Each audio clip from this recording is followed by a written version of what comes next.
Police अधीक्षक कार्यालय में अपने परिजनों के साथ पहुंची कोतवाली थाना क्षेत्र के तिलक भूमि तलैया निवासी श्रीमती कविता जैन ने एसपी श्री हरिनारायण चारी मिश्रा को रोते हुए बताया कि उसके ससुर के इशारों पर उसके साथ उसके पति रितेश जैन एवं उसके तांत्रिक साथी ने उसके साथ सामूहिक रूप से बलात्कार किया, जिसकी शिकायत कोतवाली थाने में करने के बाद भी कोई कार्रवाई नहीं की गई।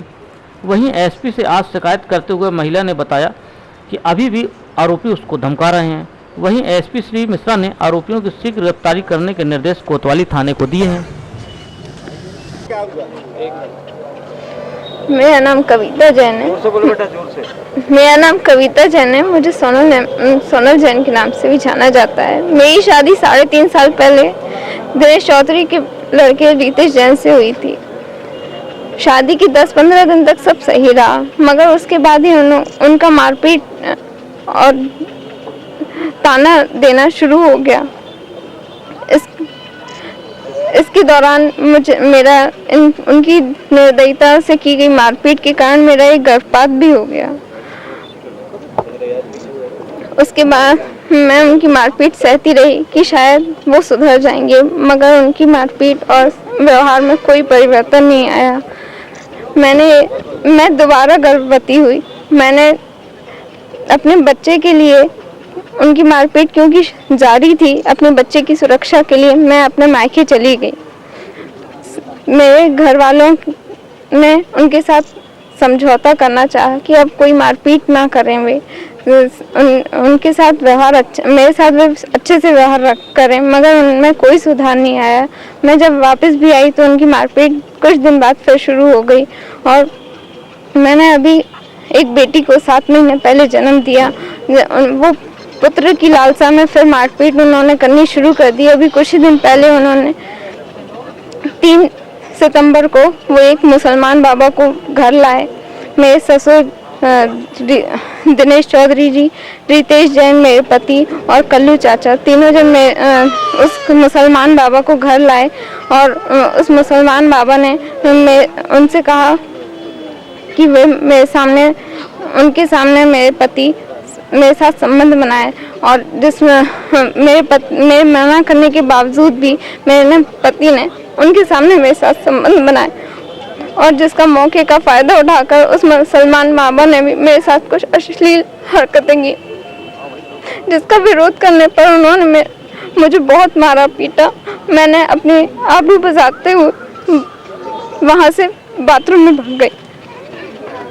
किस बात को लेके आपको परेशान करते थे परिवार वाले, क्या कहते थे आपसे? मेरे माता पिता से वे मुझे दहेज लाने के लिए कहते थे। उन्हें शादी में कम दहेज मिला था, जिसके लिए वो मुझे आए दिन मारा पीटा करते थे। परिवार वालों से आपने अपने परिवार वालों से शिकायत की थी इसको लेके? मैंने बताया, मैंने कई बार उन्हें पैसे भी लाके दिए, मगर मेरी नंद रागनी सराफ, रोशनी जैन, मेरे सास ससुर, पति सब मुझे परेशान किया करते थे। कभी छोटे छोटे काम को लेकर, कभी किसी बात छोटी छोटी बात को लेकर।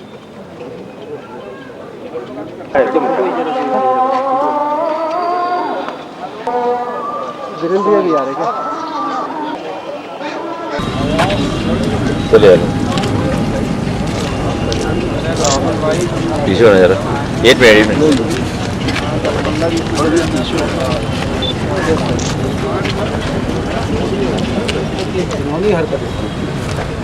और इसमें पूरा परिवार शामिल है, क्योंकि रात को 12 बजे वो आया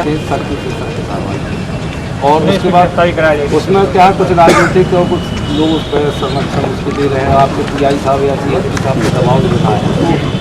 हम इसमें कोई राजनीति भी नहीं चाहते, हम कांग्रेस के नेता हैं, लेकिन हम राजनीति नहीं चाहते। लेकिन क्योंकि जो मामला हुआ है और आज सुप्रीम कोर्ट से लेकर पूरा देश इस मामले में बहुत ज़्यादा संवेदनशील स्थिति है, इसको गंभीरता से लिया जाएगा। हमारे पास भी समाज के बहुत से लोगों को दबाव आया, तो हम बोले इसके बाद कोई समझौता नहीं हो जाए।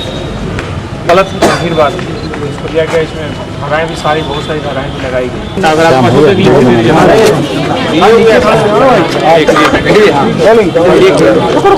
एक मिनट रुक जाओ, 1 मिनट। जी सर, जी सर। इस मामले से क्या कार्रवाई की जाए? 3 दिन पूर्व एक शिकायत आई थी कोतवाली थाने में, जिसके अंतर्गत एक महिला को पति के द्वारा एक शारीरिक प्रताड़ना दी गई थी और इसके साथ ही कुछ उसमें एक वहाँ के स्थानीय एक बाबा के द्वारा यौन शोषण का भी इसमें मामला सामने आया था। इसमें प्रकरण पंजीबद्ध किया गया था। इसमें संबंधित जो आरोपी था, इसमें संबंधित मुद्दा जो बाबा जिसने इलाज के नाम पे, तंत्र मंत्र के नाम पे यौन शोषण किया था, उसकी गिरफ्तारी तत्काल की गई थी। इसमें कुछ परिजन और पति अभी फरार हैं, उनकी गिरफ्तारी को मांग कर करके अभी परिजन आए थे। इसमें निश्चित तौर पर उनके वजह टीम लगाई गई है और उम्मीद है कि जल्द ही पति एवं उसके साथ के जो लोग फरार हैं उनको गिरफ्तार कर दिया जाएगा। लड़की के परिजन कह रहे हैं कि उनको धमकाया जा रहा है लड़के वालों द्वारा, उन्होंने उसकी गिरफ्तारी की मांग की है। तत्काल में ही उसमें कई जगहों पर रेड किया गया था और उसमें उस तांत्रिक जिसका नाम आया था और जिसने यौन शोषण की बात आई थी उसको पाया गया था, तत्काल उसकी गिरफ्तारी की गई। लेकिन इसमें परिजन अभी फरार है, उनकी गिरफ्तारी कार्रवाई शीघ्र की जाएगी। सर इसमें क्या धाराएं लगाई गई? इसमें 498A परिजनों पे है और साथ में एक उसी से जुड़ा जो मामला है उसमें 376 IPC के अंतर्गत प्रकरण पंजीबद्ध किया गया है और उसमें जो आरोपी बचे हैं उनके खिलाफ एक टीम गठित की गई और उम्मीद है कि जल्द ही वो लोग भी गिरफ्तार हो जाएंगे। कितने लोगों की गिरफ्तारी हुई? कितने लोगों का नाम? इसमें 2 लोगों की गिरफ्तारी हो चुकी है और बाकी अन्य 3-4 लोग इसमें शेष हैं। Thank you sir.